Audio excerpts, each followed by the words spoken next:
Está la patada, dice Salfate en Twitter, y efectivamente que hay mucha gente que no entiende cómo un sacerdote de nuestro país puede tener 13 propiedades avaluadas en cerca de 400 y tantos millones de pesos. Entonces, ¿qué es lo que está pasando? ¿Está bien, no está bien? ¿Son platas heredadas? ¿Son negocios? ¿Cómo el sacerdote se puede definir como empresario? Oye, si es un hombre de Dios, un siervo de Dios. Y no olvidemos esto, como dice J. Guillermo, hasta los curas y monjas lucran con la educación y en otras religiones pasa lo mismo. Todos mienten, amigos míos.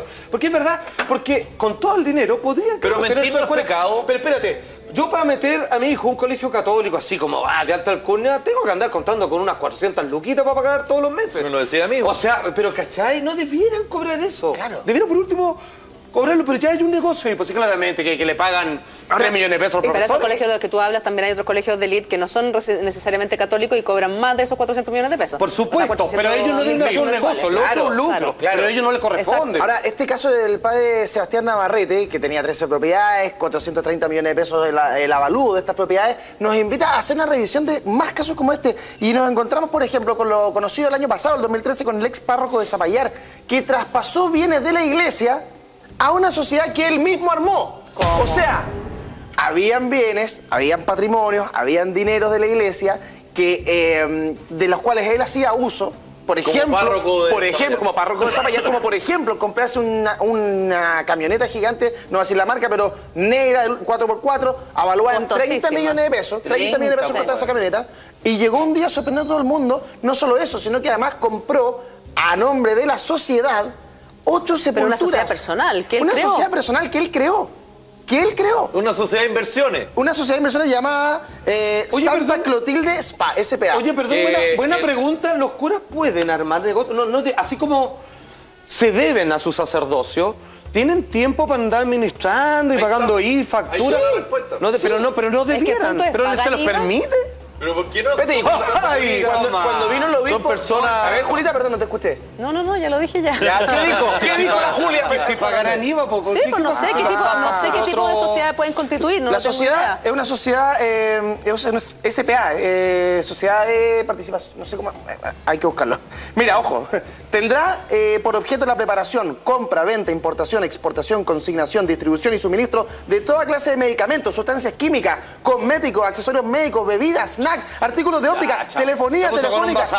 Es un bazar. Oye, perdón, pregunta. Pero eso es exactamente lo que hacen muchos chilenos. Lo digo. Si el problema está de dónde viene su fuente de inversión. ¿Y cómo lo pasa? Exacto. ¿De dónde sacó el capital? Exactamente. Perdón, quiero hacer una pregunta de la absoluta ignorancia. Porque yo no bautizo a mi hijo, yo soy bautizado, digamos, pero no podía elegir, era guagua.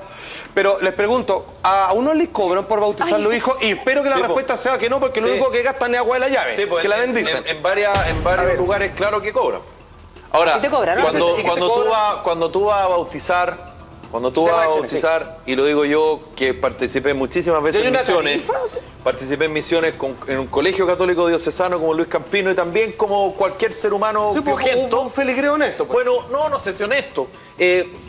Súper deshonesto, de hecho. Vaya a una iglesia de barrio normal y uno tiene súper claro que la plata que te van a cobrar, no tengo idea, estoy inventando el precio, 10 lucas, 15 lucas, 5 lucas. Lucas sabe perfectamente bien que esa platita va a quedar ahí. Claro. Y por último, si no queda ahí, uno le hace sentido. ¿Pero cuánto te llegan a cobrar? Cuando uno hace un bautizo en una parroquia, en una iglesia, sobre la cota 1000 o en otro lugar, no te cobran lucas ni 5 lucas, te cobran un poco más. Perdón. Y ahí donde está el cuestionamiento o una pregunta legítima. ¿Dónde va ese dinero? Y ni hablar cuando uno se casa. Perdón, ¿cuánto cuesta casarse? Cuando uno se casa con la iglesia, el ítem, es que yo no lo sé. El ítem iglesia es importante. Pero lo que pasa es que yo creo que depende de la parroquia, de la iglesia. Porque yo cuando bauticé a mi hija, no me cobraron ni un peso. Cuando que Eduardo dice para los funerales también cobran, que yo sepa, el año pasado se murió mi papá, nosotros no pagamos ni un peso en la iglesia, nada. Te sugieren hacer un donativo. No, ni siquiera. Para los matrimonios sí hay una tarifa. Y que en algunos casos, algunas iglesias que son las más de moda, porque hay iglesias que se ponen de moda. ¿Es como si uno arrienda un centro de eventos? ¿Es como uno arrienda una iglesia? Sí, que lo arrienda para un cumpleaños. Y tenéis que reservarlo con un año antes, porque si no está llena. Porque encima se regodean. Muy importante. Entonces hay iglesias que te pueden cobrar 300.000 pesos solo por pasarte el espacio. ¿Pero por qué cobran? ¿Qué gastan? gastan? Esa es la pregunta. Luz, claro. Ya. Velas. Entonces, corre como 5 lucas. Eso es básico. Entonces con los 5 lucas, porque perdóname, o sea, lo máximo que puede llegar a gastar en un día, con toda la luz porque encendida. tiene que tener una persona que abra la iglesia, que limpie la iglesia después. Ya, no cuadra, Julia. La cifra no cuadra. No, si yo no estoy si te cobran 200 lucas, está bien. 200 lucas por una misa de una hora. ¿Por qué te cobran? Por eso te digo, te cuesta más caro arrendar la iglesia que pagarle al DJ, po. Claro. Y eso no puede ser, po. Oye, hay una pregunta que yo también me hago. ¿Por qué las iglesias, a diferencia de las alcaldías, por ejemplo, que ya entendemos cómo está destruida la plata, desgraciadamente, en este maldito país? Pero ¿qué es lo que pasa con la iglesia? Cuando sabiendo que el credo es uno, el papa es uno, ¿por qué las iglesias más lucrativas no financian a las más pobres, donde siempre le falta y gotean y están hechas de palo y las otras están hechas de mármol? Sería lo lógico. Sería lo lógico, ¿no? Sí, por supuesto. Porque me refiero al credo uno. Me refiero a que no hay calidad de cristiano, ¿cierto? No es como, este es un cristiano de calidad 5 y este es 2. Pero es que sabéis que hay iglesias que dan pudor, o sea, la que se construyó hace poco, que es conocida como la Catedral, en el sector oriente. ¿Y el Mall de la Fe? Exacto, el Mall de la Fe. Estamos hablando de la iglesia de la dehesa que está ahí en los Trapenses. No, pues así le dicen. No, pues así le dicen. ¿En qué te morís lo que es? Es fastuosa. Es una cosa realmente impactante. Pero es que uno va y compra escapulario y cosas así incluso. Está en la Laguna de los Barnechea, en la dehesa. En la dehesa arriba de los Trapenses, a mano izquierda, ahí la rotonda. Ahí arriba, a no me sé las calles, no me ubico. Y tienen descuento con los dominicos. ¿Pero cómo es? Es una cosa, es que sabéis que te sentís como pequeño. Porque es una cosa que está como en un cerro. Bueno, tú vivías ahí al lado. En un cerro, claro, está en un cerro y como que está en la punta y es majestuosa. Pero es como... Yo no podría decir cuántos los metros, pero podríamos buscarlo. ¿Cómo es? De ladrillo princesa ni hablar, ¿no? No. Espérate, te voy a buscar una foto. Muéstrame una foto. Te voy a buscar una foto. Lo que pasa es que... a ver, como para que se entienda, espero tratar de explicarlo lo más posible. ¿Por qué el Mall de la Fe?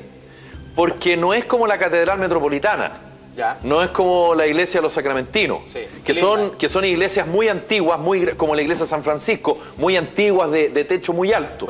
Esto es lo mismo, pero construido el año 97. Mira, acá está. O sea, casi como construcción mediterránea, por decirlo de alguna manera. Entonces hay una fastuosidad que no va acorde con los tiempos. ¿Me explico? Perfecto.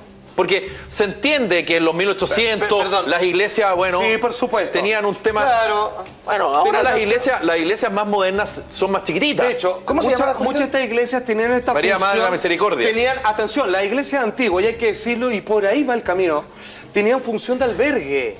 Correcto. O sea, era un hogar. Exactamente. Era la casa de Dios, así se la llamaba. Hoy día claramente algo donde uno no pertenece y yo creo que se le dice en un mall, están buscando la foto porque ahora, debe parecer eso, te voy a decir como algo. una vitrina. Yo te voy a decir algo.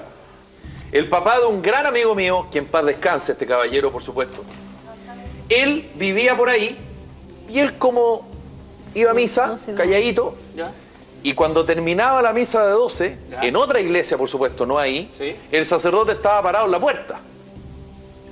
¿Con cuántos camionazos se va a poner para la iglesia que estamos construyendo allá, don Jorge? ¿Con cuántos ladrillos se va a poner para la iglesia de allá, don Pedro? Se paraba de la iglesia el viejo. Y si tú no le hacías el cheque y casi con la maquinita Red Compra en la mano, y no estoy exagerando, no estoy exagerando. Pero espérate, y el cura, muéstrasela a Felipe, y el sacerdote... Esa es la iglesia María Madre de la Misericordia. No, mentira, eso es Alemania, ya, pues eso no es Chile. Eso en Chile. No, te loco. No te puedo creer. Eso en Chile, sí. No, ahora, bonita es, bonita es. Fea no es, digamos. Ya, pero es como que se trajeron así como el diseño del Pucón para acá. Sí, pero... Ahora, yo te diría que gran parte de los fondos de esa iglesia fueron, por lo que yo te estoy diciendo, por donaciones de gente de ahí. Gente que tiene mucha plata. Pero por eso digo, el sacerdote estaba en la puerta, ahí casi con la... ¿Tiene Red Compra? Le tengo la máquina. Claro. Puro Europa, puro Europa. ¿Quiere pagar con cheque? Puro mármol. No hay ningún problema. No. Y de alguna manera era como la donación en la caja del supermercado, digamos. Mira, se pueden hacerse el templo que quieran, está todo bien. El tema es que mientras hay iglesias como esa, hay otras que se caen a pedazos. Ayer, espérate, claro, se lo voy a extrapolar a otra cosa, porque ayer como ando con la pata mala, no ando manejando, me trae un auto del canal. ¿Ya? Y el chofer me dice, la otra vez traje unos invitados del barrio alto para acá, para el canal. Nosotros estamos en Macula ahora, ahí en Quilín. Y me dice que estos invitados le dicen, qué feo donde se vinieron a vivir. Y él tiene un shock. Y yo le digo, pero esa gente que tú trajiste no tiene idea cómo es Chile. No tiene idea, este es un barrio de clase media, de trabajo. Oye, acá hay unas casas increíbles. Además es un barrio tranquilo, es un barrio esto es Chile. Y es así. O sea, perdóname. Pero hay mucha gente que vive en el barrio alto que no tiene la más mínima idea chileno, de cómo es. Casi lo dice, casi lo dice. Los que tienen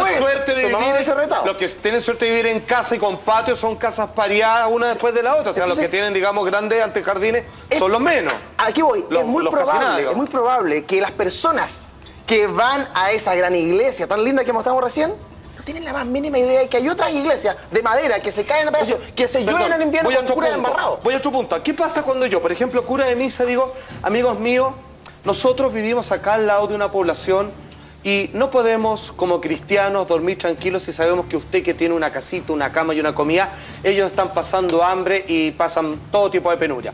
Vamos a pedir una colecta, como siempre se hace, y me parece bien, para ayudarle y hacer una media agua. Hay curas que lo hacen. Ya, y le hacen la media agua, pero eso lo hacen desde esa iglesia. O sea, si yo recibo 1000 y pasé 10 para construir media agua, pero yo me hago esa casa, yo me estoy quedando con el 90%. No necesariamente. Pero... Esa iglesia ya está pagada. ¿Cuánto vale eso? Esa está pagada, como dice Felipe, con las donaciones. Ya, pero porque yo no lo ocupo para ayudar a la gente. Eso es necesario. Claro, pero ¿sabéis lo que pasa? No es el caso del papá de mi amigo, porque yo lo sé. Y doy fe de eso. Pero sí sé que, por ejemplo, una persona puede haber puesto fácilmente para la construcción de la parroquia María Madre de la Misericordia, porque es parroquia, sí. No te perdáis. Parroquia, pues viejo. Parece, o sea, basílica es... Sí, claro. 10 millones de pesos. Relajado. Pero mucha gente, y ahí es donde creo que está el problema, creo yo. Y aquí voy a pegar una raspada de cacho. Pone 10 millones de pesos porque va a ser la parroquia de su barrio. Pero ¿cuánto estás dispuesto tú a pasar de plata para la parroquia de una persona en la población La Legua, por ejemplo? O en La Bandera, que la iglesia y los sacerdotes que trabajan en la iglesia y los feligreses que trabajan por esa iglesia le entregan ayuda a la gente, planes contra la drogadicción. Toma, exacto. Lectura. Están haciendo sacerdocio, señor. Están haciendo sacerdocio de verdad. ¿Cuánto estás dispuesto? ¿1 luca en misa? ¿5 lucas en misa? ¿10 lucas en misa? Pero para la parroquia de tu barrio tiene que ser mucho más. ¿Por qué ellos no le pasan plata a los que están haciendo la pega? Y ahí yo creo que señoras y señores, todo a partir también de esta iglesia que llama la atención. Estamos tratando de contactarnos con el padre Hugo Tagle para que nos explique con más detalles acerca de esto. ¿Cuánto gana efectivamente un sacerdote? ¿Cuánta plata puede manejar? ¿Puede calificarse de empresario y hacer sociedades para hacer transacciones? Todo eso a la vuelta a esta pequeña pausa comercial. Te pasaste. Una pausa.